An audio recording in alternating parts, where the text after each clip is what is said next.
parents across Virginia started to recognize that they really did need to have a important, decisive role in their children's education. And when they heard Terry McAuliffe say that parents don't have a role in their kids' education, this ceased to be a campaign and it started to be a movement led by parents. That is Virginia Governor-elect Glenn Youngkin attributing much of his upset win last Tuesday to parents who felt shut out of their children's education.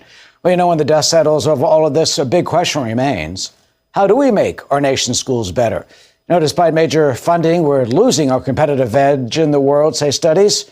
In fact, they show that our education system has been falling behind in math and science, just as we need to compete with China and other nations. Joining us for more on this is Laura Zork, Executive Director of the parent activist group Building Education for Students Together, known as BEST, and also Director of Education Reform at the conservative advocacy group Freedom Works. So, Laura, I mean, so much attention has been on the cultural, political issues, but I mean, what happened to the basics? You know, reading, writing, arithmetic. Have we forgotten, or have those been left by the wayside in some ways? Well, it seems like our politicians have forgotten what's important, but parents have always known that our schools are not teaching our children the basics. Since 2019, the scores show that half the nation, half our fifth graders across the nation can't even read on grade level. And that's critical because if our kids cannot read, then how, when they get to their sixth grade through 12th grade, are they going to learn the more complex subjects? And I think we're starting to see that right now in our scores. We have significantly fallen behind with our global peers. And really, what really started the downturn is in 2019 under the Obama administration, when we all implemented the Common Core state standards. So a way to improve our standards is just get rid of Common Core state standards and start taking a look at what are good standards in your state, like Governor DeSantis did in Florida. You know, you'll say you're a teacher and you're doing the very best you can, and the teachers are so often the unsung heroes of our society. We place the trust of our children in the classroom for them to guide them and teach them.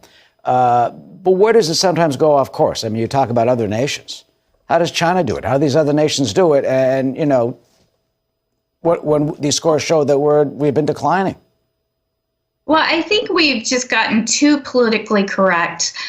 We see across the nation that school districts are eliminating our advanced placement and our gifted programs because there's not enough diversity in those classes, which is a shame, but that goes really back to the school districts. If our students of color are not succeeding, then let's give them the tools, let's give them the resources so that they can be elevated in advance.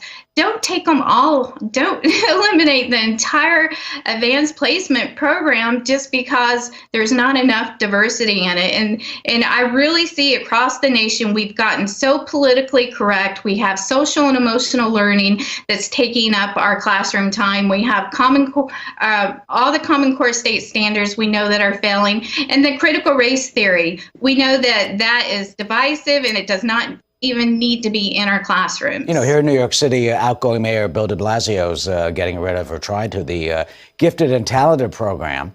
Incoming Democratic Mayor Eric Adams, who's African-American, says, no, wait. It's a great program. We're not going to do that. And you talk about children of color. It really especially hits them. Here's a study just a couple of weeks ago. I'm going to read to you from the Washington Post. It says, quote, scores have fallen for Black and Hispanic students since 2012. And remain flat for white children, widening the racial achievement gap. This year also revealed a gender gap, as 9-year-old boys' math scores stayed steady while girls' scores fell compared to 2012. American schools are not just failing many students, but their problem is actually getting worse. So as someone who deals with this and has a title of education reform, what is your prescription right now in order to try to have school systems, you know, really achieve what they should be doing? Well, you said the word systems. Our dollars should follow a student. Not all children learn the same. Not all children should be placed in a one-size-fits-all learning environment. And we really have to start thinking outside the box and allow those fundings to follow the student and not just follow a system, because that's the way it's always been done. And by the way, tomorrow, Laura, Monday, November 8th, is STEM Day. That stands for Science, Technology, Engineering, and Math. And of course, they say we need a lot more STEM education to keep up with some others in the world, especially over there in Beijing. Laura Zork, good to see you. Thank you for joining.